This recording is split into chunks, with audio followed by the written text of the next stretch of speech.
Hi, I'm Terri Murphy, Senior Editor for Realty Times Women in Business, Women in Real Estate in the Men's Room with Murph.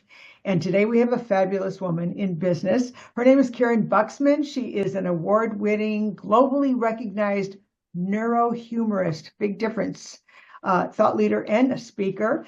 Uh, how many TED Talks have you done? This one, Yeah, and how many books? 9. Yeah, that's all. She's a little bit of an overachiever, but what's fun is she's always fun. And by the way, she's married to a really fun guy. We've interviewed him before.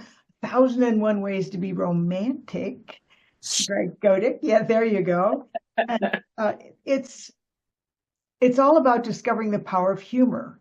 And you and we keep in touch because I got to keep her in my power circle of super women. You talked about the issues that nurses are having. Now, just having graduated, or we haven't really, from COVID and the bird flu and, whatever else is coming up, nurses, they have a whole bunch of issues they have to deal with. And you decided to put together something called Humor, Hope, and Healing. Health, Hope, and Humor. There you go. Tell us a little bit about that campaign that's designed for the nursing industry. Thank you, Terry. It's so good to be here with you again. And, we have foreseen a shortage in nursing and healthcare professionals for decades. We knew this was coming because the majority of people in healthcare, the majority of people who were in nursing were the generation of boomers. And they are starting to age out and starting to retire. And at the same time, this entire population of boomers is in the need of more health care. And so we've known that this shortage is coming. We didn't see COVID coming, and then boom, we put all that together. And I don't think we've really ever fully recovered. There are still, Terry, I was just in a virtual meeting the other day, and there were nurses in it, and it was just overwhelming to hear how they would describe themselves. They were talking, not only were they depressed, not only were they sad, they were talking about being overwhelmed, but they were also talking about feeling empty. One said she felt traumatized. A couple of them said, I think I have PTSD. And one of them said, I feel dead inside. And I thought, oh my gosh, this is horrendous. I was just a couple of weeks ago traveling, and I was speaking for a university, a school of nursing, and their faculty. And at dinner, the faculty was telling me that their school of nursing grads, and I'm not going to mention because I don't want to make it seem that it's them in particular, but they were describing the fact that their grads right now last in a hospital about 11 months. We are Oh, churning through nurses. Now, why should this matter to you? I hope that you and your family members are not planning on getting sick anytime soon. But stuff happens. And when somebody is in this state of mind, they can't think. They they can't problem solve. They can't be at their best selves. And when you are a healthcare provider, you want to be all of those things. You want to be able to problem solve and to also be compassionate and empathetic. And these are some of the things that are broken down. This is why I feel so called to come in and help the nurses. Basically, it's about feeling seen, heard, and valued. We had, that's my mantra. is So, it? well, first of all, can we start with why don't you tell people who have never heard of neuro uh, humorism as opposed to comedy? You and I know we've talked before, but Yeah. I know that it's much deeper than that because I literally have your report here. I follow this woman. Actually, I stalk her, but there's these publications on humor applied strategically in coaching, humor, and right now, as you well know, the media has a preponderance of doom and gloom, shock, desperation. We don't get too many good feeling stories, which is why we watch puppies and kittens on Facebook because generally it's a win. But tell us what that difference is so that people understand the density behind what you do. I have been studying humor for over 30 years, started studying it in grad school. It was the idea of something fun that drew me in, but it's been the power of humor that's kept me there for over 35 years. And over the last decade, I started looking even deeper at the role between humor and the brain, thus, neurohumorist. And what I found was so incredibly inspiring because when we are stressed, when we are overwhelmed, not that anybody is suffering from that right now, right, Terri? It's like this geyser of this cascade of chemicals in our brains that are increasing our adrenaline and noradrenaline and epinephrine and all these stress hormones and cortisol. And with these things, we're being so stressed out, but we're not being able, again, this affects our mental health, our emotional health, our physical health, all of these things are involved. And so this is why I'm excited about humor, because humor can provide the brain breaks. It can help lower these hormones and these neurotransmitters that can cause this stress and distress and all the cascade of challenges that happen with that. And that it just makes people feel better. But it's so much more than that. And so I'm looking at this combination of health, hope, and humor, because these are the things that people say they are wanting. And if we can give this to them and show them how to access it for themselves, because part of the challenge right now with all the people in our country and worldwide is that we've wired our brains to see trauma, to see drama, to see doom and gloom, because our brains, they're non-judgmental, but when you show it something, the brain says, oh, you're interested in that. I'll show you more of that. There we go. Yeah, it's over and over and it's relentless, which is one of the many reasons I try to avoid the news because I'd rather be uninformed than depressed. But Yes. you mentioned cortisol, and if you're a woman listening to this, even when you eat tons of lettuce and exercise every day, the cortisol will completely sabotage, good word, for you to be healthy. And you talk about body shaming, you talk about a number of things, Yeah. but as it applies to work, um, you said in the study, there was original research that you shared with me, exploring nurses' use of humor in the workplace. Study findings clarify how humor serves as a coping strategy. Yeah. And even if you go back to Og Mandino in his 10, his 10 10 scrolls. Yeah. 10 Greatest scrolls, and he talks about, I will laugh at the world. Well, scrolls. it's pretty hard to laugh. I just interviewed somebody that lost everything in the fires, as you being in California, we all were worried about at the time. Yeah. I mean, stress is going to be here, and it's always about how we interpret it. So tell us, what are you helping nurses do now? When you start these, you're looking at boot camps, you're looking at obviously speaking engagements, which Yeah. if you're a nurse or on any kind of a medical team, you might want to talk to Karyn. Yeah. Tell us more about what it looks like and what you're hoping the outcomes will be. Thank you. Yes, we're looking right now at building a program that is going to help nurses. Again, we're needing a multifaceted approach because this is very much a multifaceted problem that we're dealing with. But bringing in ways to help them retrain their brain to recognize their self-worth, to recognize the worth of others, to recognize connection, to use these systems to help their brain work for them rather than sabotage them. And physiologically, we're seeing not only does it make you healthier, but Terri, one of the things that you kind of led up to was high cortisol levels. Cortisol loves fat. Oh, Makes it sticky. And so you could be working out, and like she said, eating lettuce all the time. But if your cortisol levels are sky high, you're going to be hanging on to that. And you're also going to be having inflammation throughout your body. So through this multifaceted approach, I'm taking nurses through and showing them how to, again, leverage their brain for their well-being, for their ability to influence others, and for their own happiness. We're giving them tools, and we're giving them hope. Well, you talk about how humor can serve as a positive mechanism to alleviate work stress. Yeah, yeah. There's a lot out there on how to manage stress. I mean, some of us,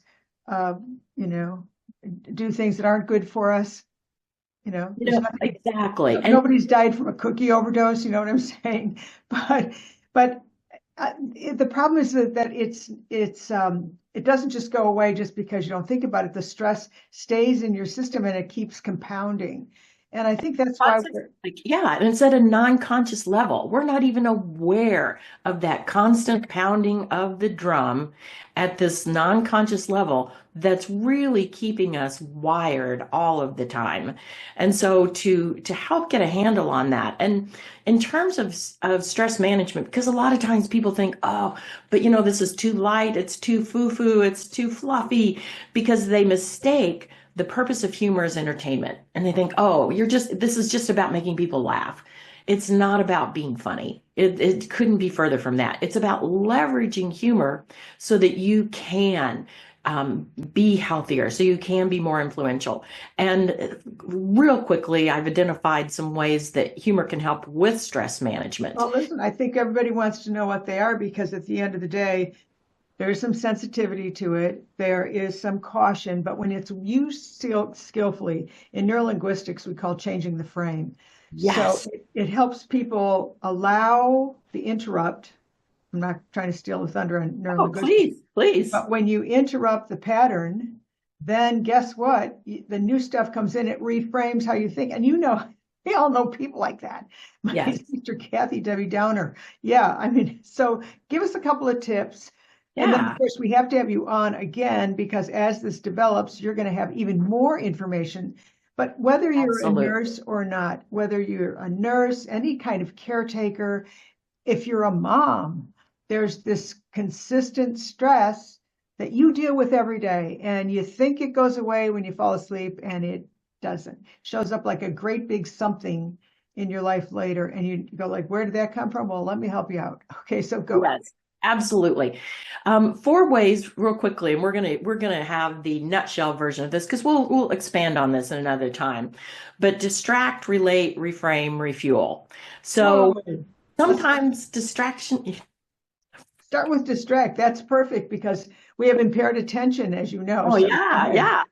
And sometimes distraction can be a good thing. If you are stuck on the 405, if you're stuck on a freeway, if you're stuck in an elevator that's not moving, I don't know, you're under a watch for tornadoes. It's like, what are you going to do? You can sit there and stew and fume and worry about it, or you can distract yourself. So, it's not about putting your head in the sand, but when you are not in control of the situation, a little bit of distraction can be a good thing, because it will release that amygdala hijack and give you back the resources that you need for problem solving, creativity, all of those other things that you need at hand when you're in the midst of a disaster. Relate is another one, and you were mentioning this. Humor connects us to other people. We find something funny because it's a shared experience. The Surgeon General last year identified loneliness as like the #1 mental health problem that people were suffering from. People feel disconnected. People feel alone. And using humor to reach out to somebody or to ask them to share with you is a way to narrow that distance and to make people feel connected. Reframing. You mentioned reframing, and oh my goodness, we need to just do a whole session on that, because reframing is one of the most important functions of our brain, but it takes a lot of cognitive energy to see things from a different perspective. When you use humor, that is like a shortcut, a hack, because humor in and of itself is connecting disconnected ideas and thoughts, which is a reframe. And so you can see something from a different perspective. Somebody was sharing with me yesterday a conversation they overheard in an office, and somebody was saying, my life, it's just crap. That's all it is. It's just crap. And the person that they were unloading on said, well, the good news is crap can be turned into fertilizer. Yeah. And and it just kind of stopped her rant, and they both started laughing. That was a quick reframe, a different way and a fun way to see something from a different perspective. And last, number 4 is refuel. So when we refuel, this is because especially these days, we're just pulling and pulling and pulling and pulling from our resources. We're going at 100 miles an hour, and that ain't fast enough. And we're pedaling as fast as we can. We've got all of these things bombarding us from a million different ways. There's so much noise in our heads. And our body is going to let us know at some point. It's either going to come up with health issues to slow you down, or it may be something a little bit more serious to bring you to a stop. One way or the other, your body has a limited function. But when you are consistently and intentionally viewing and experiencing humor on a regular basis, now you're building up that bandwidth so that you can tolerate more incoming stressful events and to weather it and to bounce back more quickly. That's what resilience is all about.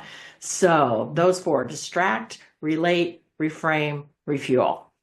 Well, the refuel, I just want to add a little bit to that. And that is, as caretakers, mothers, I hate to say generally as women, but we have always been the collaborators. And so we have a higher level of measured empathy, emotional intelligence. So we want to help. And when we do that, we take this precious commodity of energy and time and attention and give it to someone so that their life is better. But what happens is at the end of the day, we look at the cupboard and there's only one broken piece of a cookie left, and that's all we get. So we're not taking care of ourselves, and yet we're told to be selfless, but it's really okay to be selfish, because when you get enough rest, when you take care of yourself, you're better equipped. When we talked about reframing, so I have a friend who is chronically focused on not being well. And so I sent her a card, and it said, get well, you big faker. And I mean, it's rude, because it's like, because obviously she'd had, an operation that wasn't funny, but it completely reframed her because it is humor. Here's the thing about humor. It's universal. Yeah. In that when you see the mismatch in your brain, you got to laugh. You can't not laugh. And so laughing is a wonderful thing, especially if you just need to look at someone else enjoying it. Like, I love watching when, we've seen videos with babies where they're just giggling uncontrollably. Come on, it's just fun. And you can't help being reframed. So Karyn, these nurses are about to get a real vitamin boost here when they work with you, because in their case, especially in the case that I know personally, where they're EMTs, where there's always trauma, what can you do? What will you do to take care of yourself, reframe, distract, whatever? And again, it's not avoidance. It's a higher level of coping. Yes. And managing. And so are you going to put together this boot camp? Are people going to be able to subscribe even if they're not in nursing? Absolutely.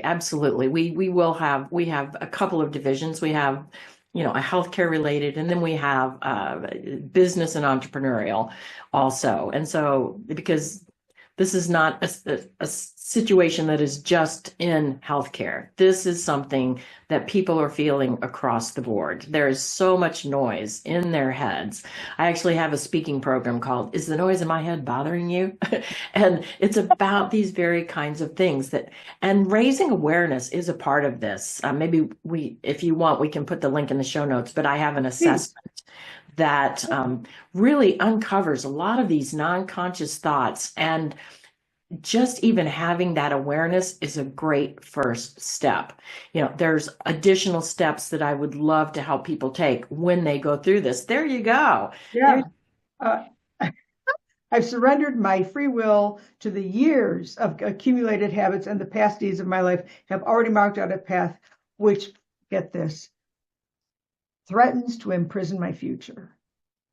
Yes. That was Og saying that. And clearly, Og Mandino, if you don't know, you should, because he's amazing. And I happen to have been a personal friend, so I've had, that to go. But my bad habits must be destroyed and new furrows prepared for good seed. Yes. Here's the thing, you've got one life, and I know we all hear this, but like I can hear people rolling their eyes and going, yeah, but I've got kids and I take care of my mother. And at the end of the day, what goes on up here attracts out there. And Karyn, you are in such a beautiful place because the world, the universe so needs this refocus, this retune. As my friend in Texas calls it, a tighten up. This is going to be a tighten up. Bless her heart. Karyn, first of all, let's talk about the assessment. I know that you offer consultation on that. And I just want people to know, I don't want to talk about a great restaurant and I tell them where it is. So I want to be able to be sure. But tell us about the assessment a little bit. The assessment takes people about 15 minutes, at 15 to 20. And it's based on an axiological principle. This gentleman a doctor back in the 70s, as a scientist, created this field called axiology, which measures our values. And with this tool, we are now evolved enough that we can see how these, when they show up, are affecting our train of thought and what we are thinking. And so when people take this assessment, they will get a report back, and this is no charge for them to take the assessment or to get the report back. And that will show them on how they view their outer world. How do they view other people? How do they view their work? How do they view the systems that they are working in and living in? And then the other part of this is looking at the internal world. It's looking at, how do I view myself? How do I think others view me? And so it's about your thoughts, your self-worth. And the reason this is so important is that what we're finding, regardless of whether you're in healthcare or real estate or insurance, or you're a speaker or a coach, whatever that may be, is that with the non-conscious thoughts that we're thinking, with all of this noise, many times it's preventing us from being able to make the connections with others that we really need to. I mean, if you're somebody who deals in sales at all, or you're a teacher, an educator, or anybody who needs to listen for a living, you need to be able to access all parts of your brain. And that instead, what we find is that they're not able to focus. They're indifferent. And it's not because they don't want to. A lot of times people think they're listening. They're trying to listen, and yet the noise in their head is drowning it out. 8.5 seconds every distraction. I mean, have you ever had a situation where somebody's been introduced to you and they tell you their name, and then as soon as you walk away, it's like, what was that? What was it? Yeah. No, here's the thing. Our brains are being trained to be we call digiphrenic by Douglas Rushkoff in his book Future Shock. And the reason is because there's all this extra information going on crazy all the time. The younger generation calls it multitasking, but the brain is not, it's just not capable of doing that. It's analog. It's just always going to be analog. So that's one of the things that I study as well. And you know this impaired attention, fractured attention. It's fragile, it's fragmented, and it's gone. Yeah. So here's the thing. You are who you listen to. You are what you let in. You have that control. And by the way, this is 44 pages. It's not one of those quickie little things you see on the internet. This really goes into telling you about you. And it's not about good or bad. It just is where you are. And then you can look at places to improve. Yeah. So I would encourage, what's the link? If you go to not humor habits, I'm sorry, I'm on the humor mode, habitfinder.com/Karyn. There you go. And Karyn, by the way, is spelled fancy. It's Karyn. So yeah, definitely go to Habit Finder and take this for yourself. And then I know that you offer separate consulting on that. Karyn, if somebody's interested in having you speak, do a webinar, whatever, because we desperately need this. You know, we're all out there needing water of a different kind. Yeah, yeah. What's the best way to reach you? We'll put in the show notes. I would love people to text me. That's really fast, and that's one way. Email is great. LinkedIn, direct message me. I'm wildly identifiable. So Yeah, so, that is absolutely true. Well, I know you're going to have to join us because this is an ongoing situation. You're right. People are more disconnected than ever. I don't think COVID helped with that, especially our younger generation. The most exhilarating thing is connection. yeah, The most exhilarating thing is being seen, valued, and heard. You need that more than you need food, shelter, and clothing, although makeup is right up there with that for me. But you know what I'm saying. And yeah. so, Karyn, as far as I'm concerned, you are not an option. You're a critical component to helping us live our best lives. So I'm going to invite you back. We're going to do updates on this all the time. In the meantime, take the assessment. If tell a nurse, share this somewhere, and we're going to put this up on realtytimesnewstv.com and on Terri Murphy and Women's Wisdom Network. Join us again shortly as you continue to roll out your program. Karyn, I want to thank you for joining us and for sharing your exquisite expertise with us. I'm Terri Murphy for Women's Wisdom Network, Realty Times News. Join us again next time to hear Miss Karyn make you smile.